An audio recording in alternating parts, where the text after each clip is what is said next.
Hello, everyone, and thank you for joining us today. We really appreciate you tuning into this webinar because the more you learn, the better the Airbnb host you can be. And that's what we're here to do, is to help you out. We're constantly seeking experts to present relevant and helpful tips to the Airbnb host just like yourself.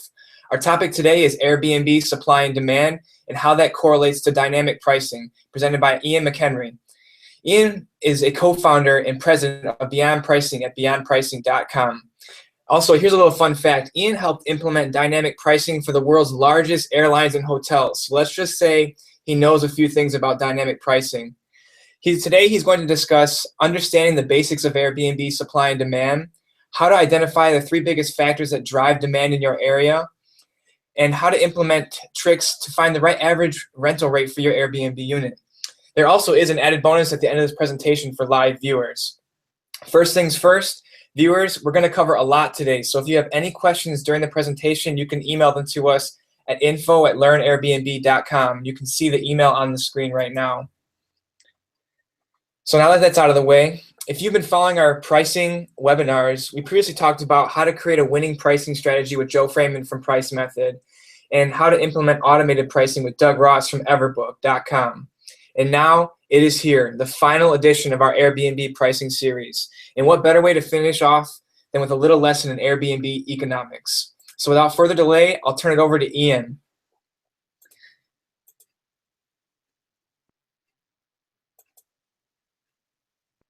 All right, I'll just take it from here, make sure you guys can all see the slides here. As Jim mentioned, I think we've had a couple other great hosts on here talking about different things about pricing for Airbnb. And we kind of wanted to do for you guys our sort of intro to dynamic pricing, where we talk more about the kind of the basics of supply and demand and how that relates to figuring out pricing for your Airbnbs. If you guys want to follow us, you can just follow us on Twitter at Beyond Pricing or check out our website. So a little bit about us. We launched about a year ago as kind of the first dynamic pricing software out there for Airbnbs and vacation rentals. We're now pricing over 1.5 million of bookings per week, and we are kind of behind the scenes powering a lot of the pricing for these kind of next generation property managers that you might have heard of, like MyVRHost, GuestHop, Flatbook, One Fine Stay, and some others. Previously, as Jim mentioned, I used to do dynamic pricing for the world's largest airlines and hotels while I was at Oliver Wyman, and so that's how we kind of get into this. And so that's kind of the background that we come from for this. And then we also managed 25 vacation rentals in San Francisco as Beyond Stays back in 2013.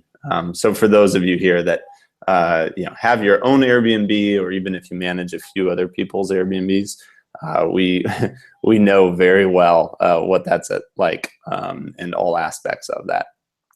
All right, moving from there, let's just jump in here. So what is dynamic pricing? You hear about it a lot, especially related to Uber. Really, dynamic pricing is simply changing your price based on supply and demand. Simple as that.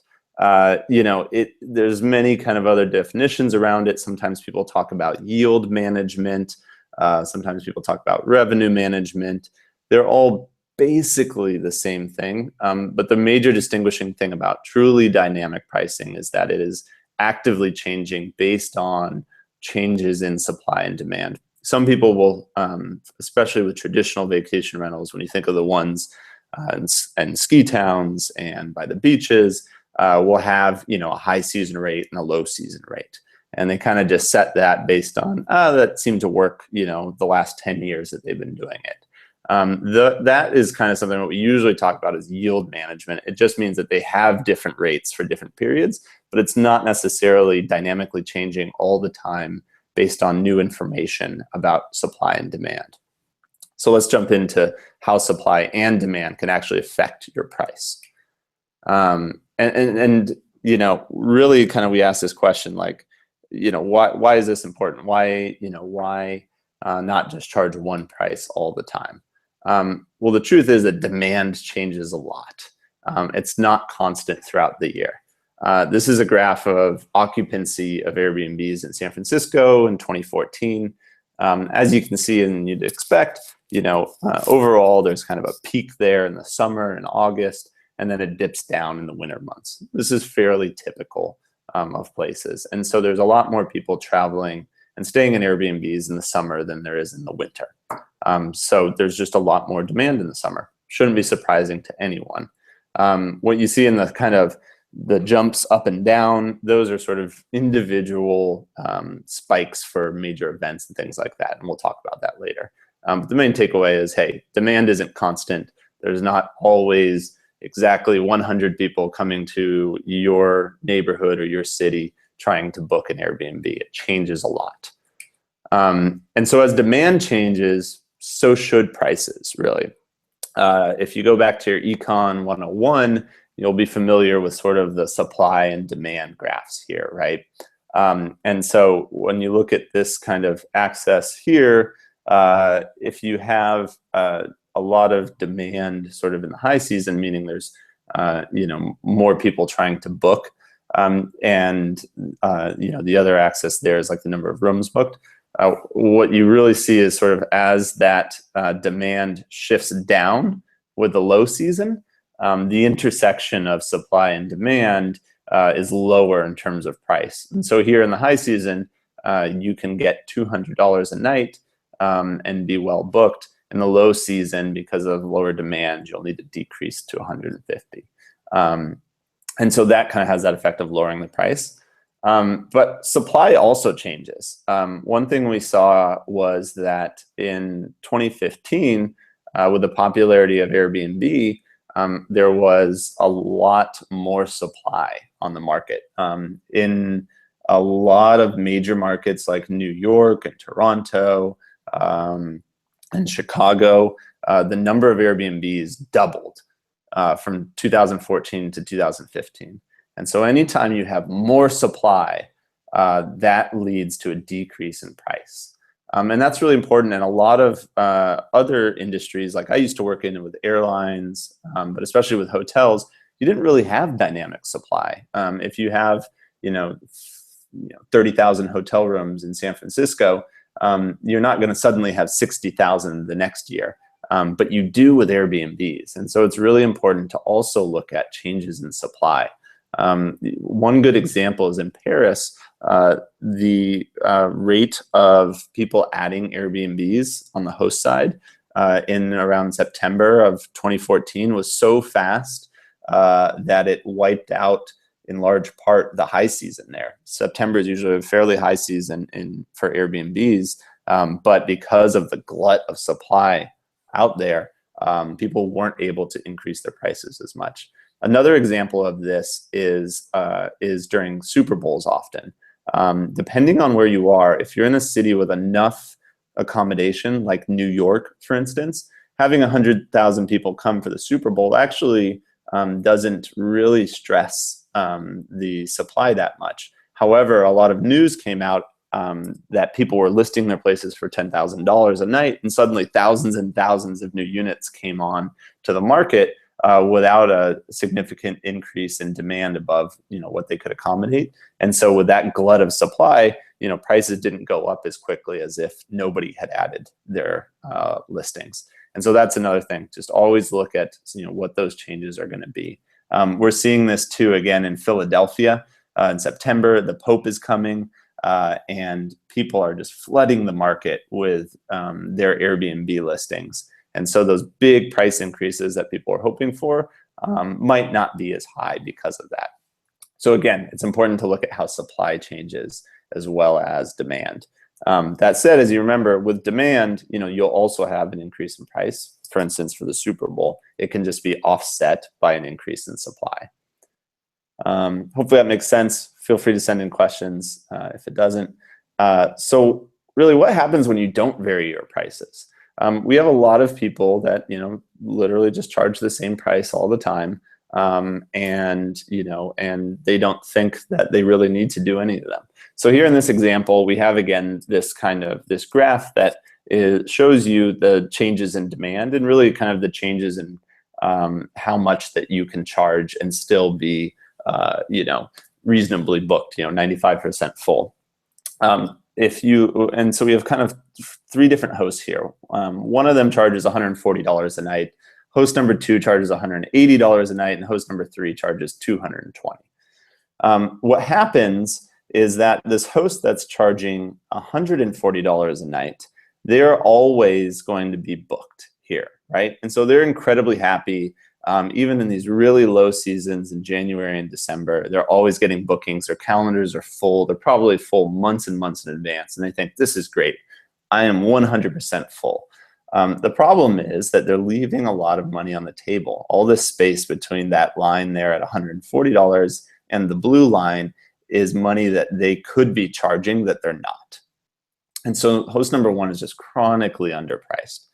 Host number 2 charges $180 all the time. And he or she is pretty excited, basically from March over here to November, because at that price, they're always full. And then come, the winter months, yeah, maybe they get a booking here and there, but they're mostly empty during the winter months. And they usually think, oh, well, it's slow season. I can't get bookings. And what they don't realize is that they could be getting bookings if they just lowered their price here. And so the money they're losing is that space between that $180 in the low season, is that space between that $180 line and the graph here, because those are bookings that they're not getting if they lower their price.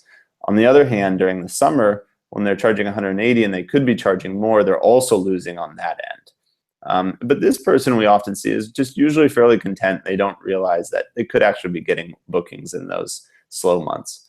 The third host, who's charging $220, we see this a lot with people who start listing in the summer. So if this person listed, say, July 1st, and they would be really excited. They listed for $220 and they're getting all these bookings, right?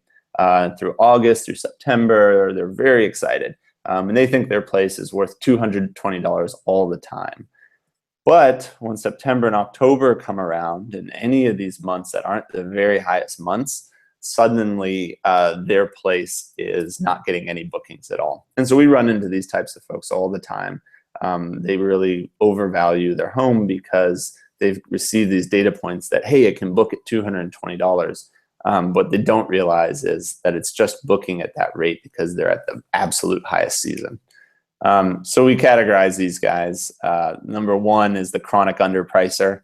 Number 2 is the average Jane, charges $180 a night. And on average, she's fairly full, but she has slow winters. And then for $220 is the occasional Olivia. She pretty much, if she prices at $220 a night, her calendar is usually open.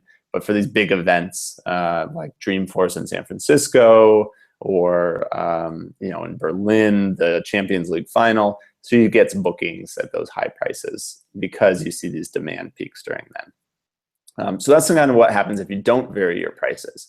And really, this is a chronic problem for most hosts, and they're losing millions of dollars by flat rate pricing.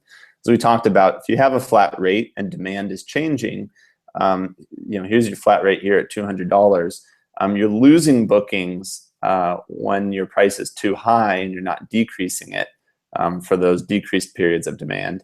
And you're losing revenue when there's periods of increased demand, when you could be charging more. And so you're sitting empty during periods of low demand, and you're leaving money on the table during periods of high demand.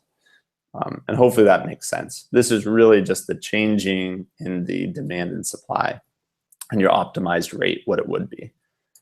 So dynamic pricing really helps in 2 ways. First, by lowering your price when demand is low, you can increase your occupancy.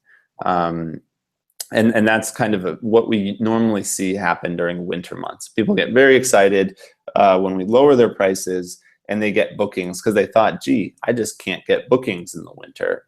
Something's wrong. Maybe there's something wrong with my listing. They don't realize that really it's just they need to lower their price. In a lot of cases with Airbnb, it's the hotels are actually lowering their prices significantly. Typically in most markets that are urban markets, the hotels will charge, almost 50% less. They'll be half their rate. So if their high season rate's 300, their low season rate will be 150, and that's fairly dramatic. And what that also means is that people who are using Airbnb as an alternative to hotels, and not just because they like the experience or they want more room, people that are actively comparing Airbnbs to hotels, in the low season, if you're not decreasing your price, hotels are going to win, and because they're going to be dynamically pricing and lowering their prices to score those bookings. So that's why it's important to lower your price, to increase occupancy in those periods of low demand. On the other hand, when demand is high, you can increase your average nightly rate significantly. And that helps you capture sort of those peaks. And so you'll see for major events, again, sometimes because of weekends, you can actually charge significantly more and get that extra money that otherwise you wouldn't have gotten. So those are two major ways to sort of change your pricing based on supply and demand to make more money. And so the other question is, what are the three biggest factors driving demand? Like what creates more demand for in a city, right? And we think about this in terms of like more demand, let's say for a neighborhood in a local area. More demand for your listing is another thing, and we'll get into that later. But here we're just talking about more demand in the city. So what happens?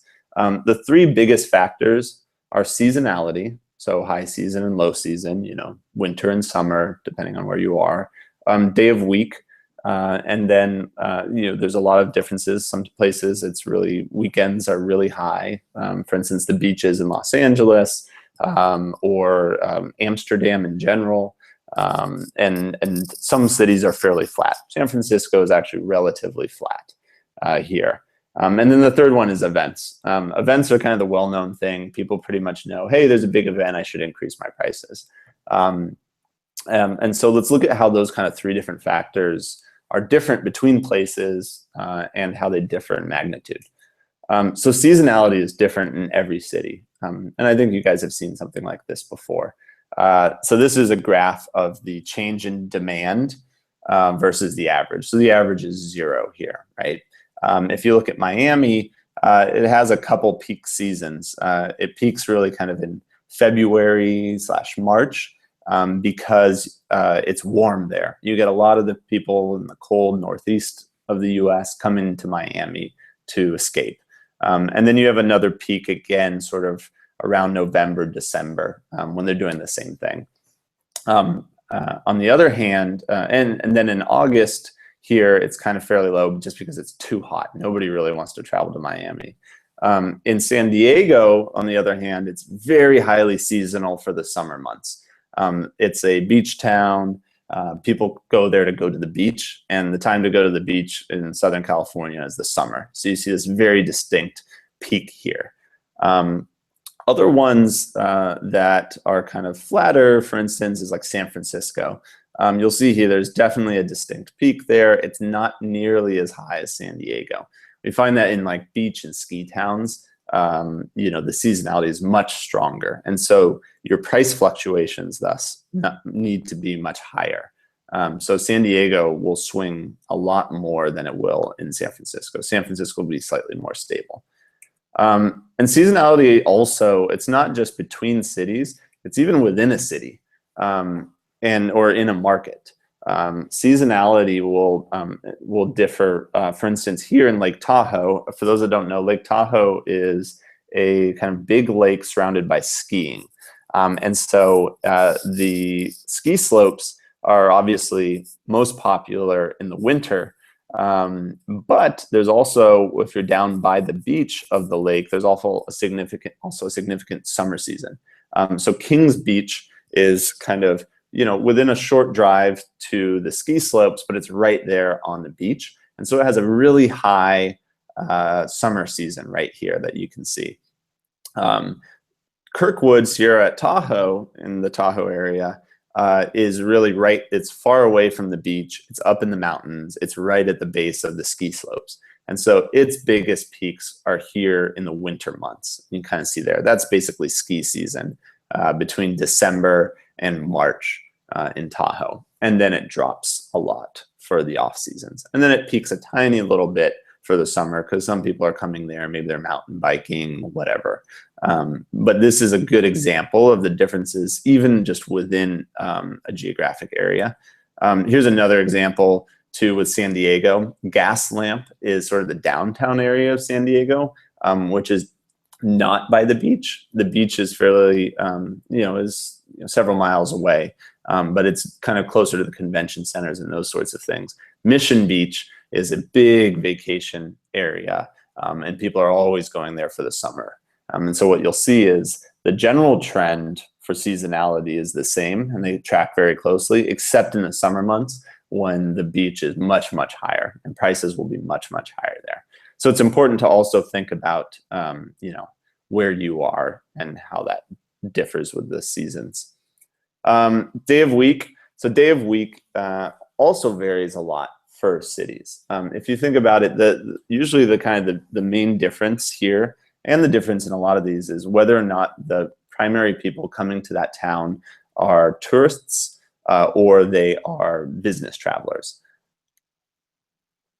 So business travelers tend to travel Monday through Thursday. And you'll see here in Mountain View, which is where Google is headquartered, there's a peak in demand around Tuesday. And that's mostly because it's people coming, either interviewing at Google, coming to talk about partnerships, whatever it might be.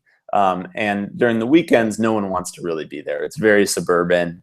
There's not nearly as much demand because this is mostly driven by business travelers. So you'll see a peak in demand actually in the middle of the week and will decrease prices on the weekends there.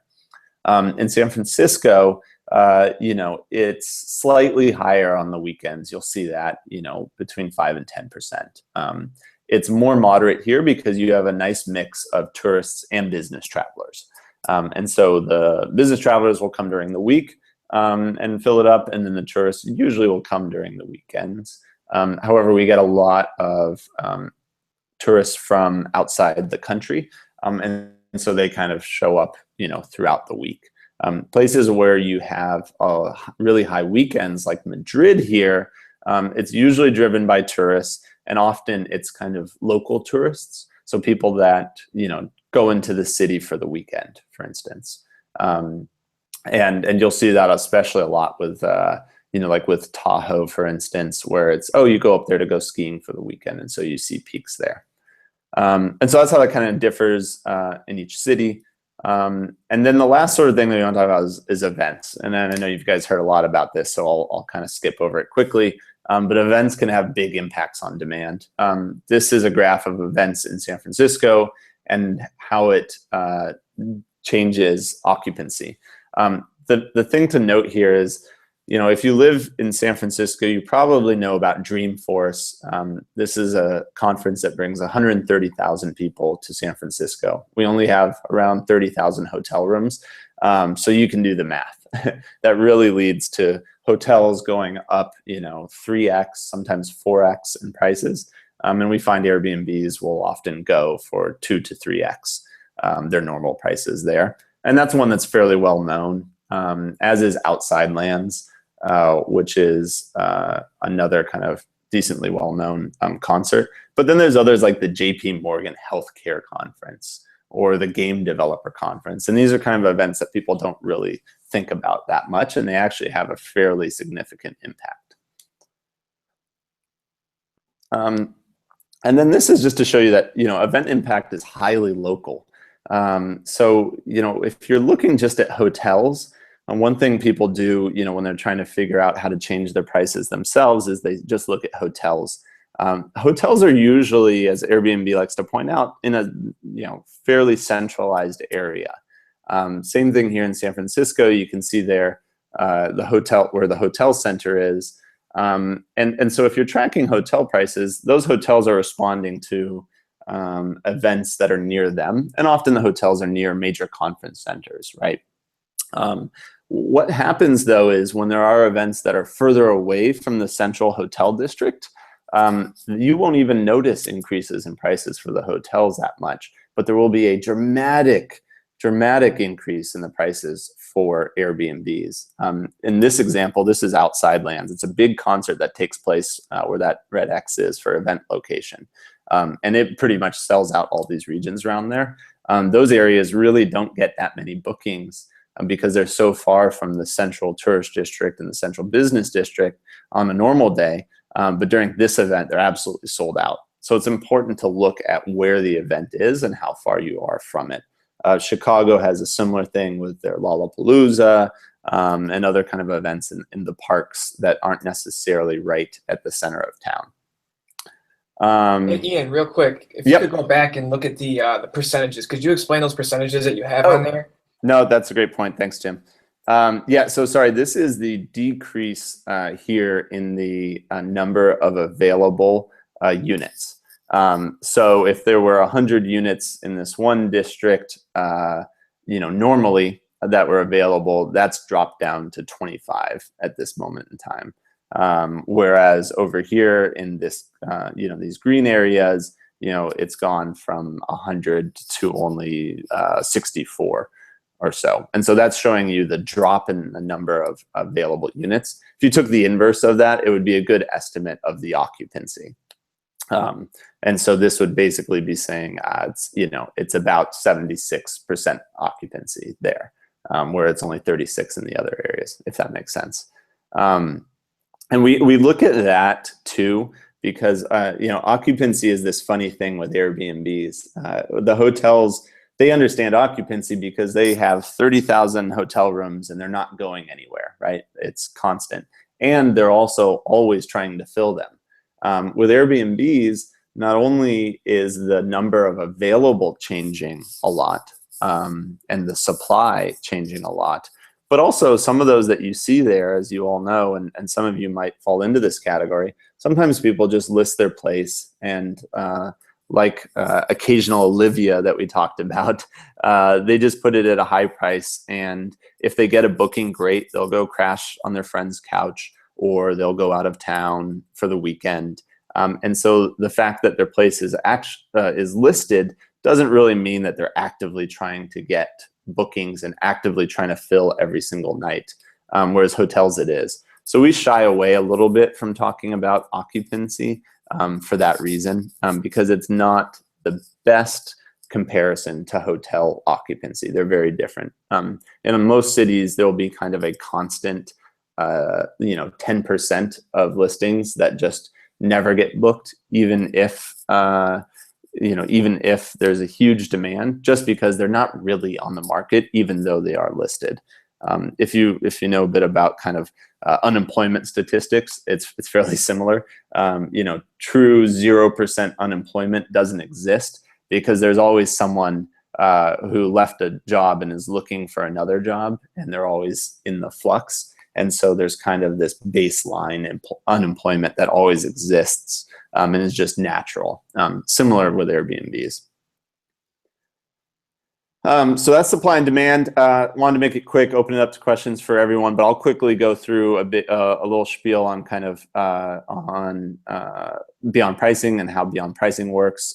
We're a software to sort of help you dynamically price, but didn't want to make this too much of a sales pitch.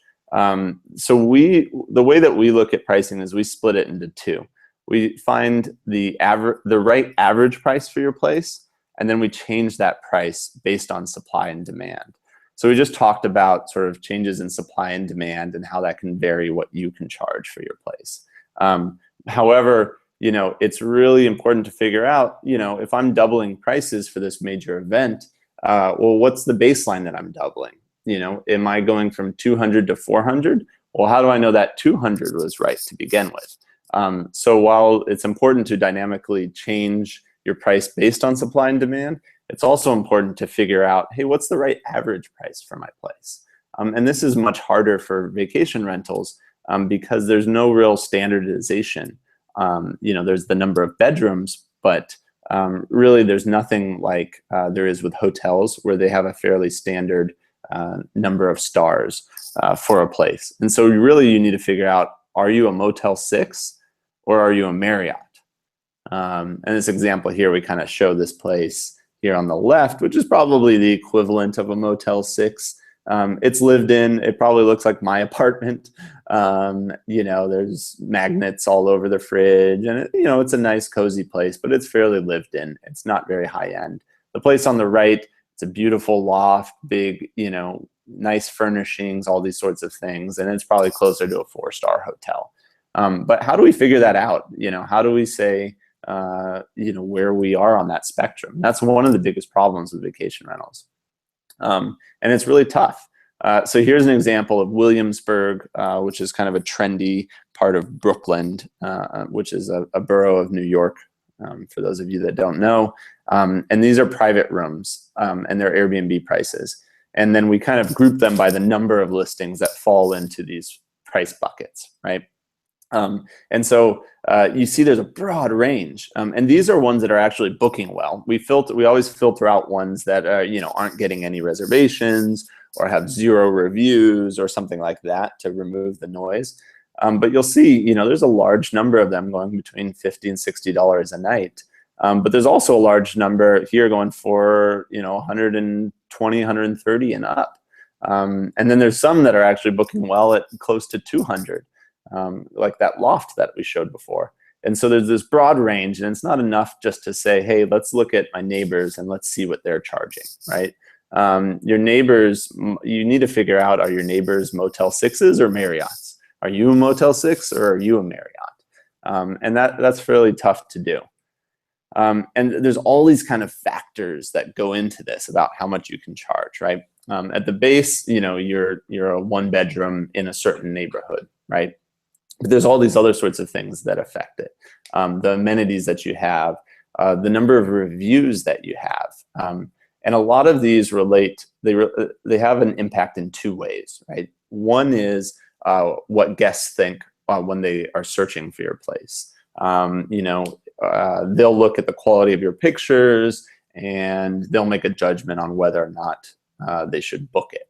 The second part is Airbnb's own algorithm for where they show you up on the search rankings. And they change that a lot. The same way that Google changes their algorithm, Airbnb changes theirs frequently. A year or so ago, they started really emphasizing instant booking. And so if you had instant booking, you would show up top for there. And they could change that and say, response time is really important. The quality of your pictures is really important. The number of reviews you have is important. All those things can constantly change, and they can all impact both how far up in the results you show, as well as once you are shown to a guest, how likely they are to book. And Airbnb really is trying to match guests with the right place and show them the places that they are most likely to book. And so if you have, fairly low quality pictures, they know that guests are kind of less likely to pick that. Even if it's a beautiful place, when you look at a place with not great pictures, they're less likely to do it, or they'll apply some sort of a discount to it, right? It won't be worth as much as if you had really nice ones. But how do you do this? How do you say, hey, I have picture, having 3 reviews versus 13 reviews means I have to charge 10% less. Like, how do you actually come up with that amount? Coming up with the exact amount is like a little bit tough. Where you really kind of want to start is look at your neighbors that are booking up, right? This is a great place to start, and this is what we tell people to do if they're a brand new listing. So you can do this now. You look on Airbnb. Here's an example in Soma. You look for 2 bedrooms. You see a range of prices. What does it look like from $200 to $400? So you say, okay, $300 is kind of about the going rate. And you don't really necessarily know at this time. Maybe you can dig in a little bit and see that the $200 places are really terrible. The $400 places are these beautiful lofts. Maybe your place is a little bit on the shabby side, so maybe you should be closer to that $200, say $250. That's a good place to start, right? Put it out there, do that. And what matters then is once you pick that price, and the way that we do it in Beyond Pricing is you pick that base price, that $250, and then we see how you book. There's kind of this right pace that you want to book. And this is similar to how airlines and hotels do this, is they know when demand is going to come in. And what I mean by that is they know that say 50% of people actually book in those last 30 days. And that tells you a couple things. Knowing when people book lets you know, wait, how many more people are going to look for my place? It kind of tells you like when to freak out. And we get this a lot with our users. In some markets where people are booking way in advance, they're booking their vacations, and 90% of people are booking more than 2 months in advance. If you have a fairly empty calendar in that case, 60 days out for the next 2 months, you should be freaking out because there's only 10% of the demand left that's coming in, if that makes sense. However, in a lot of these urban markets, and especially on Airbnb, where you have people booking that are kind of more last minute, or millennials are more used to booking last minute. In those last 30 days, in a lot of markets, there's still half of the people are still booking. And so what we look at is how full are you versus how full you should be. And so if you are, say you pick that $250 price we talked about, and you are full for the next 3 months, 100% booked for the next 90 days, we'll then have you adjust that base price up from $250, say, to $275, and keep adjusting it up until you kind of get to this right, Goldilocks price where you're booked right along that curve. On the other hand, if you are overpriced and underbooked, let's say that 250 was actually, you're actually probably on the lower end there, and you should be charging 200. What we'll see is at 250, maybe the next 90 days you're only 10% booked. We'll have you lower that from 250 down to 225, and then potentially down to 200 until you're right there on that just right line. And feel free to follow up if that's not totally clear. The way that I like to talk about it too is, I forget if I did a simple now, is if you have one way to think about what's the value of all these different amenities and these different features and qualities of my listing. Instead of saying, oh, a stove is worth $5, a nice stove is worth $5, Wi-Fi is worth $2, and something like that. Instead, just look at how quickly you book at a given price. And so if you have two identical places, for instance, let's say they're exactly identical, right next to each other. One has a hot tub and one doesn't have a hot tub. If you priced both of them at $200, what you would find is the one with the hot tub probably would book up faster, right? People would say, hey, that's way more attractive at the $200 price, and it would book up faster. And you would see that you would be kind of overbooked here on this orange line. Then you could increase your price, say from 200 to 220, and you might fall back down to the just right line. And so you're booking at the same rate as the place that doesn't have the hot tub, except you're priced $20 higher. And magically, we've discovered, hey, that hot tub is actually worth 20 bucks.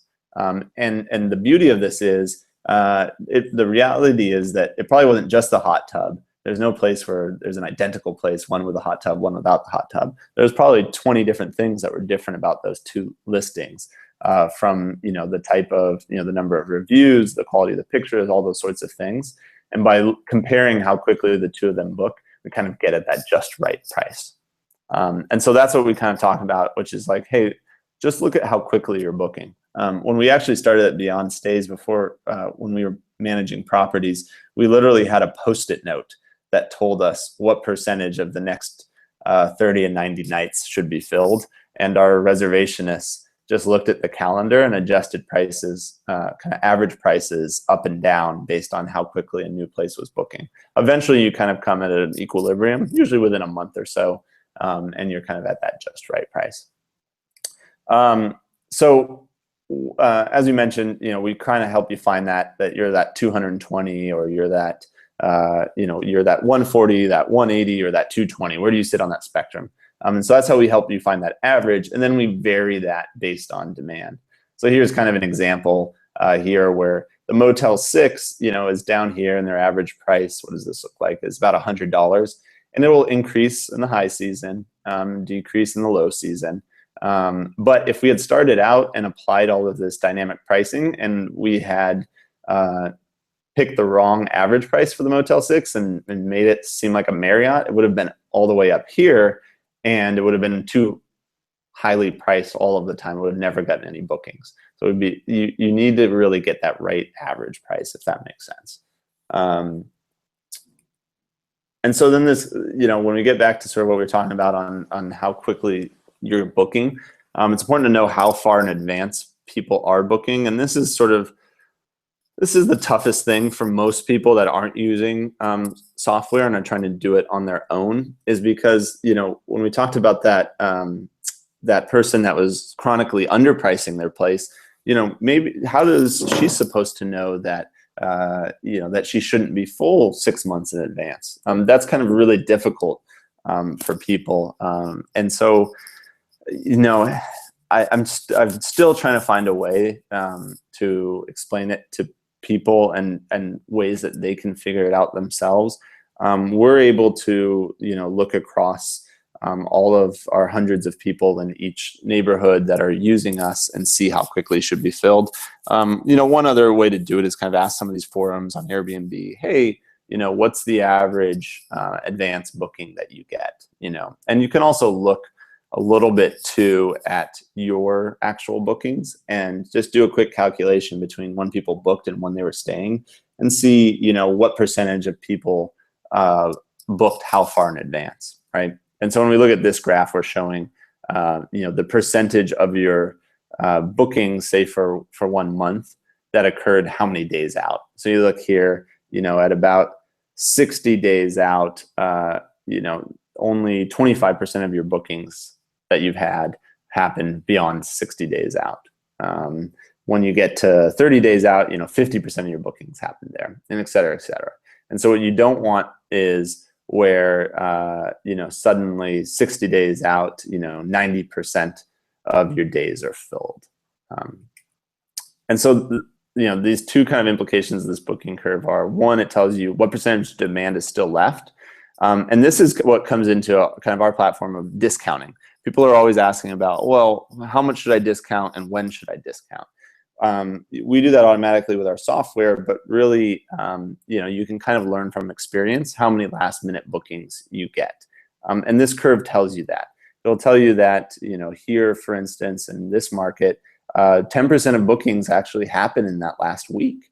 And so you don't, that there's still a decent chance that you will get a booking. However, in other markets, it might only be 1% of bookings happen within a week. And then you want to discount further in advance, right? And so people using our software will always disagree. And some people say we discount too much, and too early, and some people say exactly the opposite. We just sort of look at the data and we see how much demand is left, how likely are we to get a booking in that last week. And then the second thing we look at is that we use this booking curve for is just telling you generally whether or not you're booking up too quickly. And if you are, the chances are that you can increase your average nightly rate, which is a nice thing. And so if you look at your calendar and you see, gee, I'm booked for the next 3 months flat, just experiment. Try to increase your price 10%.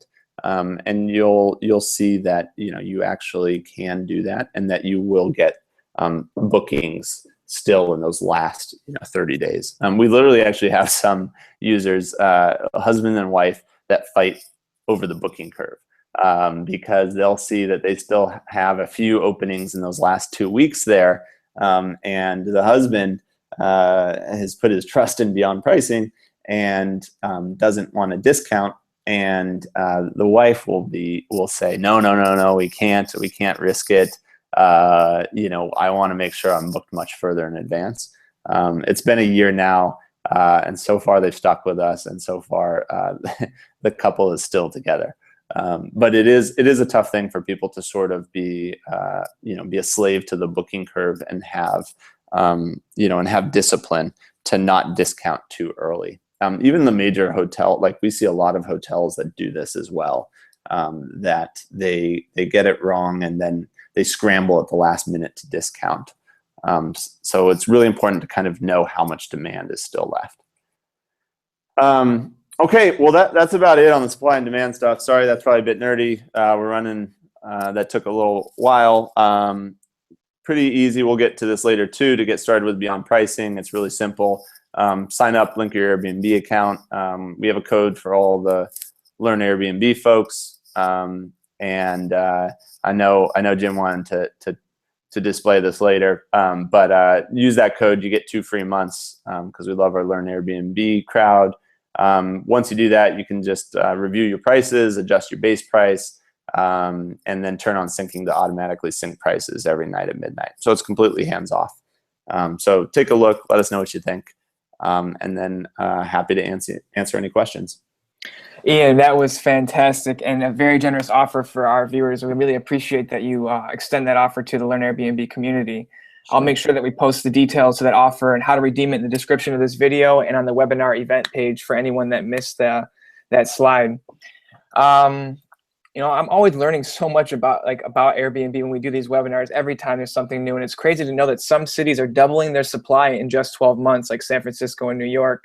Yeah. And how that really can, you know, people are banking on a really high season. Maybe they're putting their trust, like they're buying things in hope that revenue will come, and then you know those spikes don't ever end up showing up. So thank you for taking the time to explain the Airbnb supply and demand thoughts that you had. Of course. Next, I'd like to go over a few questions that I have and take some questions from the audience. So audience members, you can send your questions to the email address on the screen, info@learnairbnb.com, and we'll get them answered for you today. And if you're watching a replay of this, please also send your questions in, and we'll make sure to get them answered by ourselves or by Ian personally. The first one I want to jump into is, you know, it's not bad to be a Motel 6, and it's best to be very truthful about your place because it creates an expectation, you know, of guests of what value they want to get. And if they're paying $400 a night, the place better live up to the expectations. Mm-hmm. Do you find that people, when they start to work with Beyond Pricing, do you find that they're trying to kid themselves into thinking they're a Marriott when they're really a Motel 6, or are most guests most hosts very open to your feedback about their unit? Yeah, no, that's a great question. You know, there's kind of we find 2 different types of hosts. One is, you know, I mean, being a Motel 6 is fine. That's mostly what I stay in when I stay in hotels.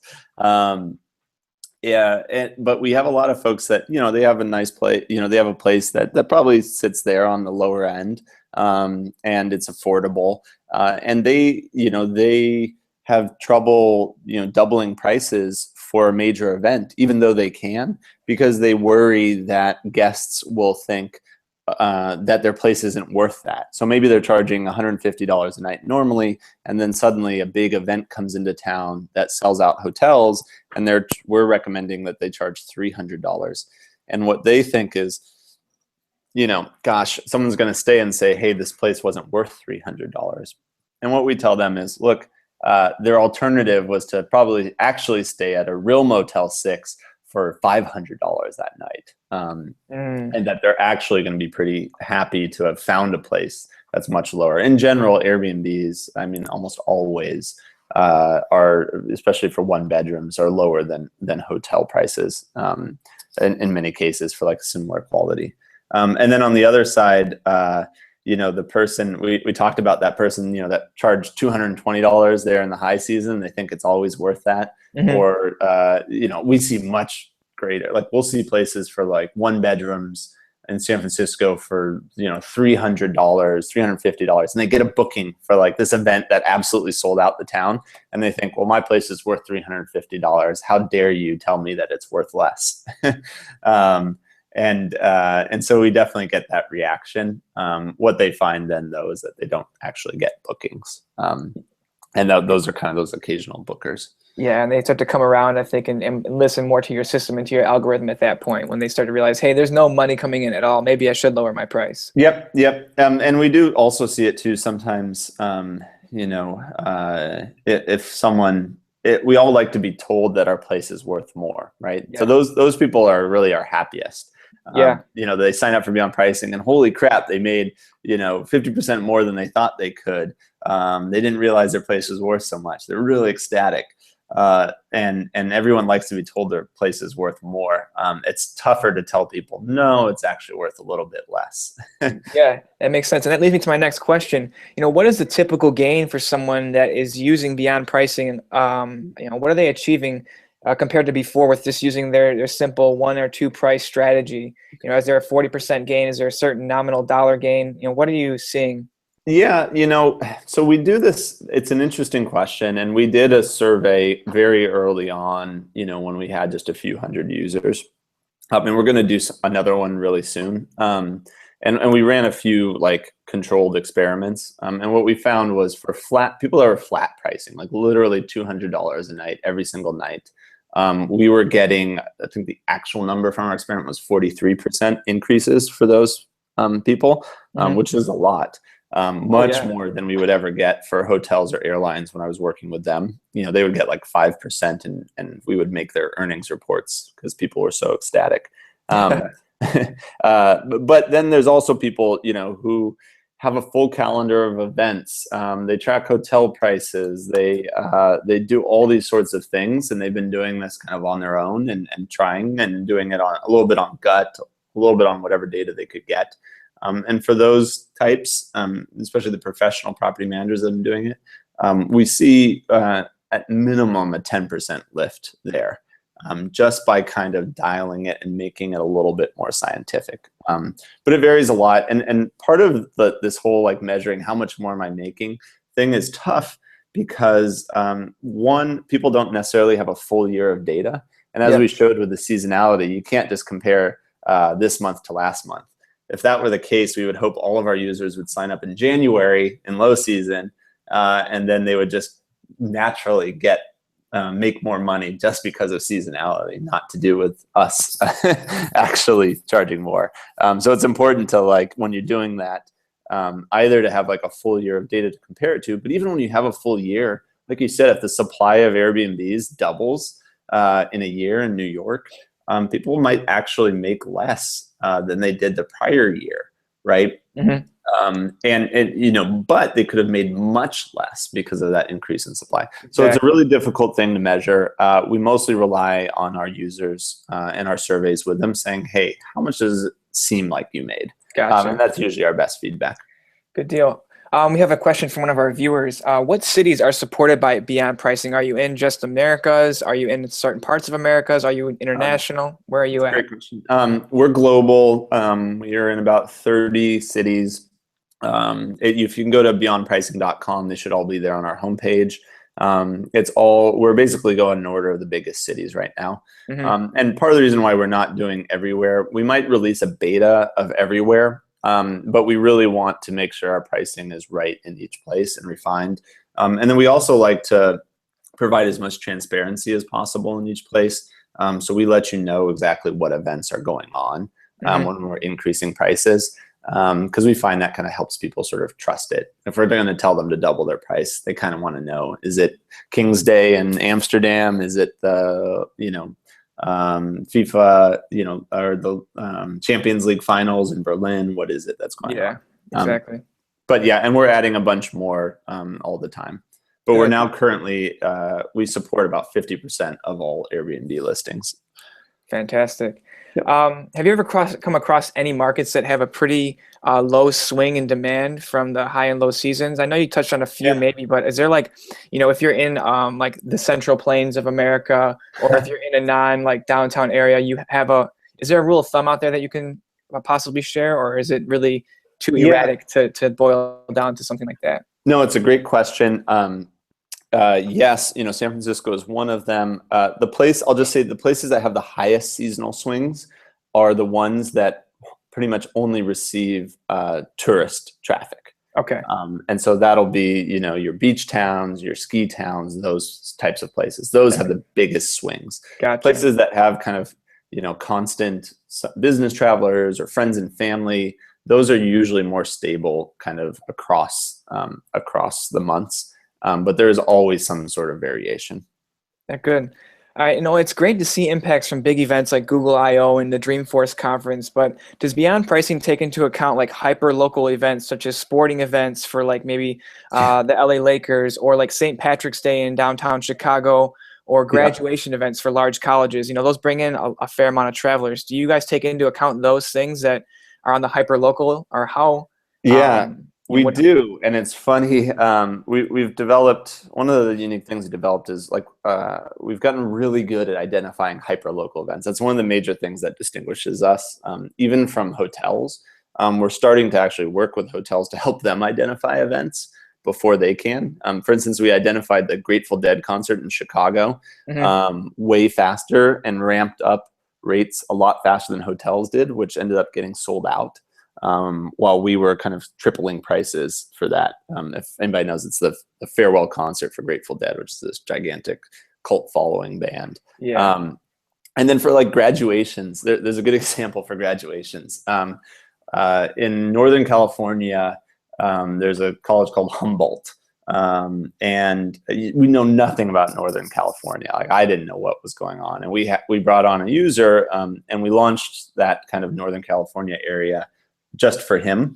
And we automatically detected that graduation event. We had no idea what it was, but we were doubling prices for it. Wow. And we do that because we're looking at supply and demand. We're starting there. We're not looking at trying to track down a list of events. That makes sense. Start with the basics and then build on top of those. Yeah, exactly. And then we actually go back and kind of crowdsource like what the events are, so we can put labels on them. Yep. All right, cool. And I know you touched on this a bit, but I want to make sure this question is answered head on because we get it often in some of our emails. But about these pricing systems is how does your algorithm factor in reviews, like the number and the quality, the amenities, the age of the Airbnb account, what intangibles the host can offer? Like, are they a tour guide or are they a very hands-off host? How does that? How do you use that to command a higher price? Like, what about like hosts that have little to no reviews? Like, I know you touched on the testing versus someone in your area, but I want to get started. And I want to know that you're taking into all the stuff that I put my hard time into, making sure my listing has these things. Do you take all those into account?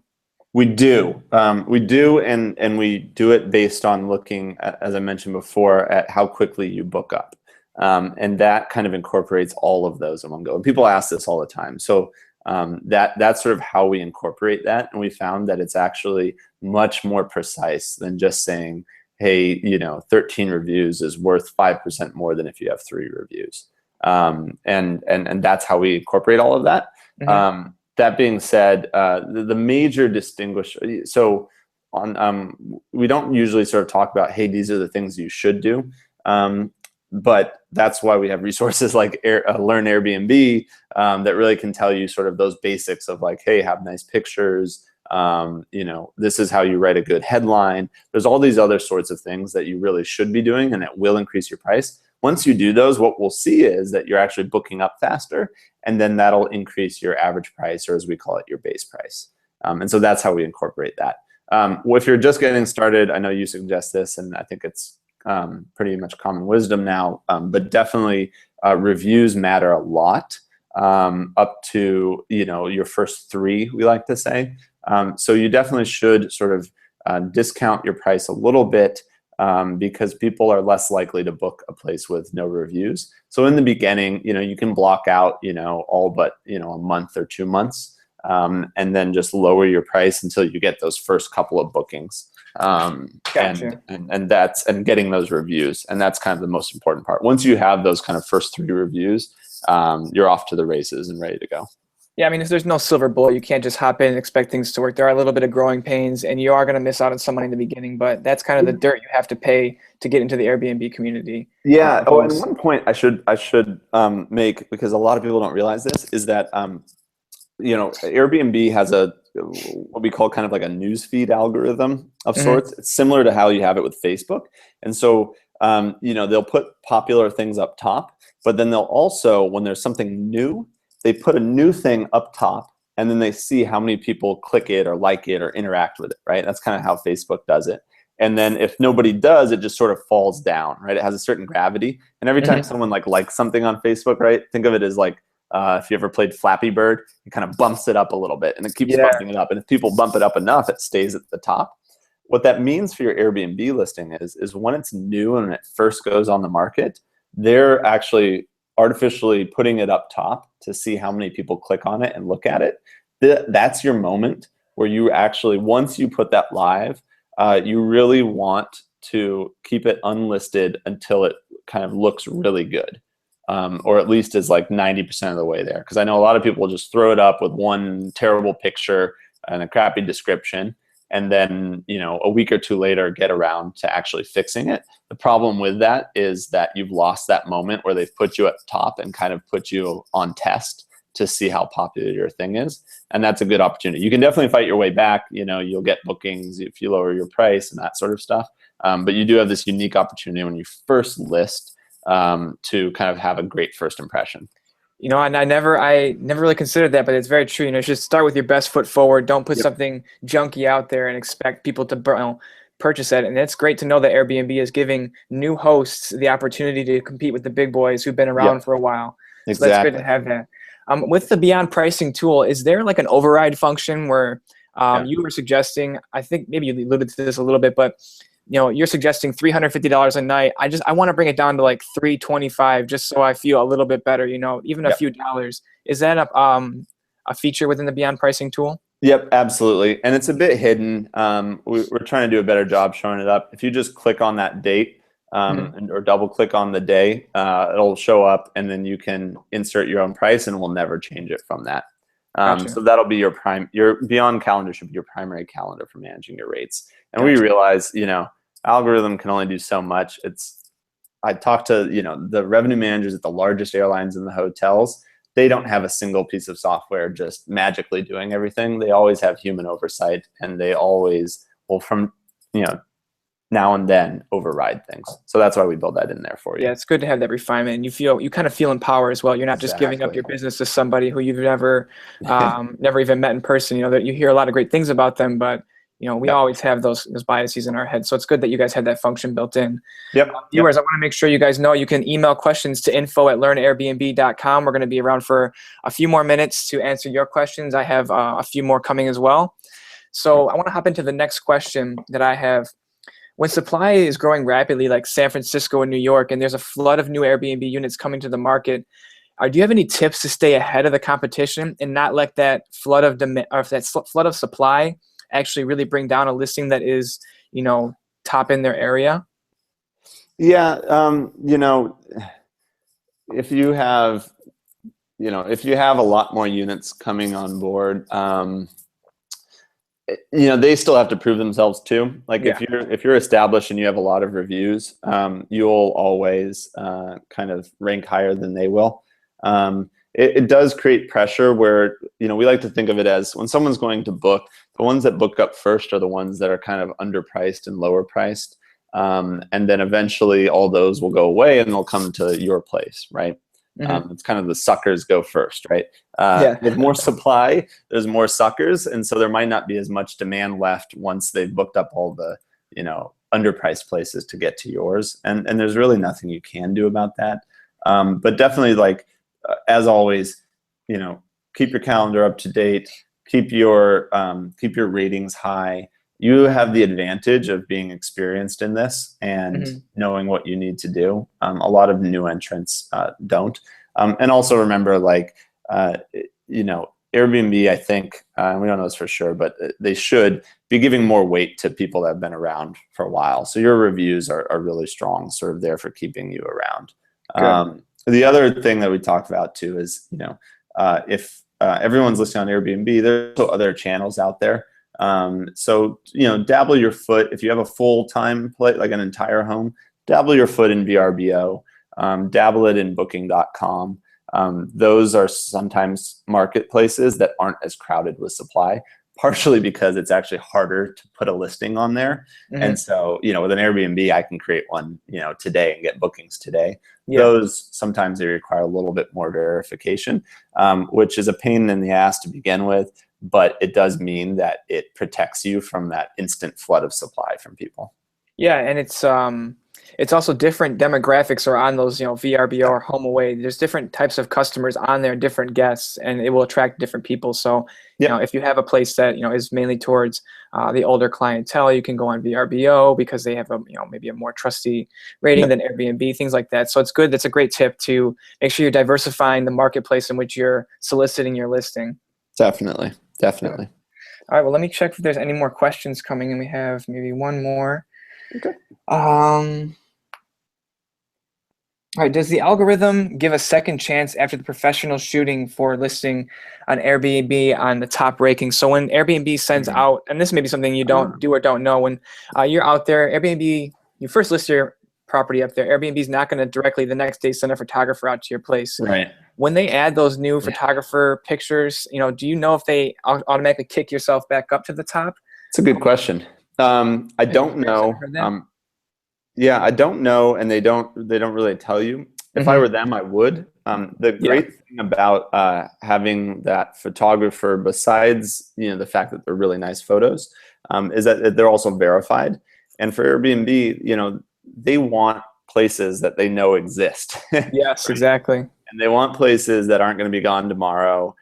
If you are waiting those 6 weeks to get the photos taken, you're serious, and you're probably going to be a better host. So my guess is if they're smart, they're increasing the ranking for those places. That said, what I see a lot of people do is they just rely on those photos and they don't bother to take their own high quality photos.